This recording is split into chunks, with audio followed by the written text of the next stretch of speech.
8वीं मैथ्स 8वीं गणित में अगर आप विषय सूची देख सकते हैं तो आपके पास बुक भी होगी। ये आपकी विषय सूची है। आप देख सकते हैं टोटल 19 अध्याय है इसमें। हम आज यहाँ पहले अध्याय से शुरुआत कर रहे हैं। पहला अध्याय है वर्ग एवं घन। ये आपके सामने चैप्टर है वर्ग और घन। पहले भी मैंने इसका एक वीडियो डाला है, आज एक बार और डाल रहा हूँ, अच्छे से आप पढ़ें। तो अध्याय 1 वर्ग एवं घन। वर्ग और घन के बारे में पढ़ रहे हैं। यहाँ पर हम सीखेंगे वर्ग संख्या क्या होती है, वर्गमूल क्या होता है, घन संख्या क्या होती है, घनमूल क्या होता है। तो सबसे पहले हम बात करते हैं वर्ग संख्या। वर्ग संख्या का मतलब होता है कि किसी भी एक अंक को उसी अंक से यदि गुणा कर दिया जाए, जैसे हमारे पास 5 है और अगर हम उसी अंक को 5 से फिर से गुणा कर दें तो 5 पंचे 25, तो हम कह देते हैं कि 25 एक पूर्ण वर्ग संख्या है। या उल्टा भी कह सकते हैं 5 का वर्ग 25 होता है। तो इस प्रकार से पूर्ण वर्ग संख्या होती है। यहाँ पर अगले टॉपिक में पूर्ण वर्ग संख्या की पहचान करना। कैसे पता लगाएंगे कि कोई दिया गया संख्या पूर्ण वर्ग है या नहीं है। तो किसी भी संख्या को पूर्ण वर्ग पहचानने के लिए 2 विधियों का उपयोग किया जाता है। पहला अभाज्य गुणनखंड विधि और दूसरा भागफल विधि से। बट यहाँ पर हम अभाज्य गुणनखंड विधि का उपयोग कर रहे हैं। देख सकते हैं अभाज्य गुणनखंड विधि, पहले भी हमने इसका वीडियो शेयर किया था। तो अभाज्य गुणनखंड विधि जो है उसके हम कैसे जानेंगे कि कैसे कोई संख्या पूर्ण वर्ग है कि नहीं। अगर उस संख्या का लघुत्तम निकाला जाए, एलसीएम निकाला जाए और उसके सारे गुणनखंडों को लिखकर अगर 2-2 की जोड़ी बनाया जाए, सभी समान संख्याओं का अगर 2-2 की जोड़ी कंप्लीट हो जाती है तो हम कह देंगे कि दी हुई संख्या एक पूर्ण वर्ग संख्या है। उदाहरण यहाँ पर आप देख रहे हैं 144। हमसे पूछा जा रहा है कि 144 क्या पूर्ण वर्ग संख्या है अथवा नहीं। तो उसके लिए हमने यहाँ पर 144 का एलसीएम निकाला है और ये उसके गुणनखंड के रूप में टूट गया है। गुणनखंडों को लिखकर जोड़ी बनाकर, समान संख्याओं की जोड़ी बनाकर चेक करते हैं। अगर समान संख्याओं की जोड़ी बन रही है तो इसका मतलब 144 एक पूर्ण वर्ग संख्या होगी।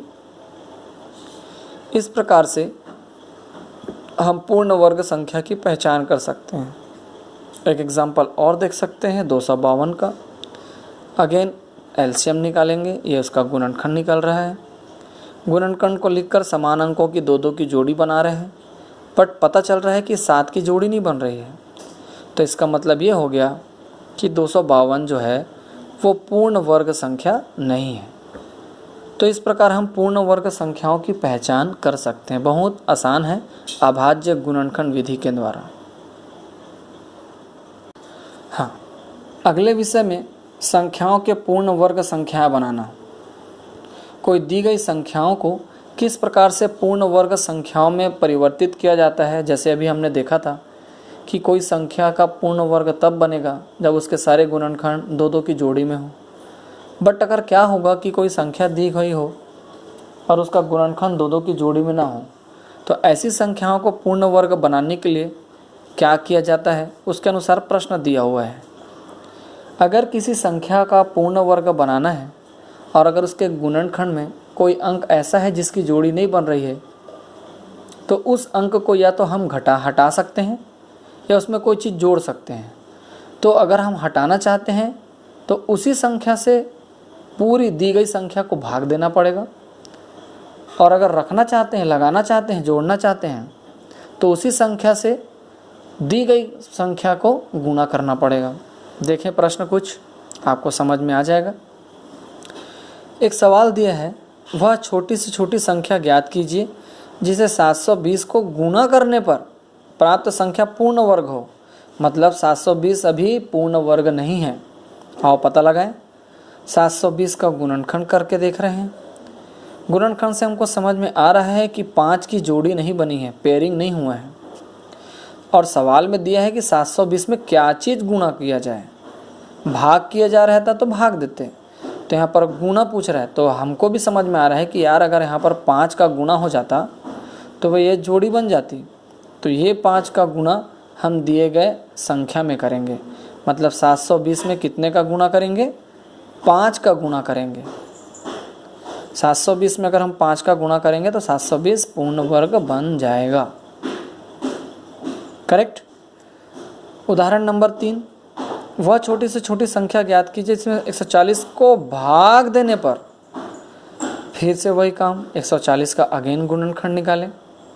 इस बार 140 का गुणनखंड अगर हम कर रहे हैं तो दो संख्याओं की जोड़ी नहीं बन रही है, 5 की और 7 की, और प्रश्न में भाग देने कहा जा रहा है, तो यहाँ से 5 और 7 दोनों हटना चाहिए। तो 5 और 7 का गुणनखंड होता है 35, इसका मतलब यहाँ से 35 हटना चाहिए। तो 35 हटने के लिए 140 में कितने का भाग देना पड़ेगा? 35 का भाग देना पड़ेगा। तो अगर 140 में मैं 35 का भाग दूंगा तो सिर्फ 2 गुणित 2 बचेगा, मतलब उसका पूर्ण गुणनखंड बन जाएगा। इस प्रकार से सवालों को हल किया जाता है। उदाहरण नंबर 4, वह न्यूनतम पूर्ण वर्ग संख्या बताना है हमको जो 6 व 8 से पूर्णतः विभाजित हो जाता है।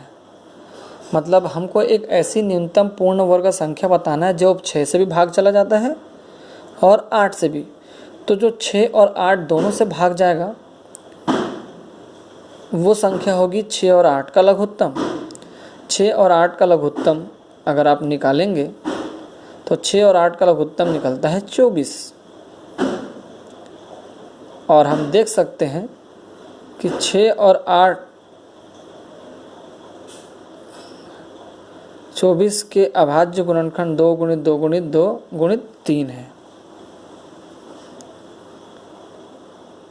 ठीक है, तो इस प्रकार 24 का गुणनफल निकल गया। लघुत्तम समापवर्तक 24 था, 24 का गुणनखंड 2 गुणित 2 गुणित 2 गुणित 3। और हम ये भी देख रहे हैं कि अगर 24 को पूर्ण वर्ग बनना है तो उसमें 1 2 और 1 3 मतलब 6 का गुणा करना पड़ेगा। तो अगर हम 24 में 2 गुणित 3 मतलब 6 का गुणा करें तो हो जाएगा 144। तो 144 वो संख्या होगी जो पूर्ण वर्ग भी है और वो 6 और 8 दोनों से विभाजित हो सकती है। तो इस प्रकार प्रश्नों को हल किया जा सकता है। ठीक है, आते हैं प्रश्नावली 1.1 में। बहुत सरल है सारे सवाल, आप बनाकर देख सकते हैं। पहला सवाल का एक दूसरा उदाहरण मैंने लिया है और पूछा जा रहा है कि यह पूर्ण वर्ग संख्या है अथवा नहीं। जैसे मैंने 121 का उदाहरण लिया है, तो 121 अगर पूर्ण वर्ग है तो देख सकते हैं उसके गुणनखंड 11 गुणित 11 की जोड़ी बनी है। 101% 121 क्या चीज़ है? पूर्ण वर्ग है। सवाल नंबर 2 में निम्न संख्याओं के पूर्ण वर्ग न होने का कारण बताइए।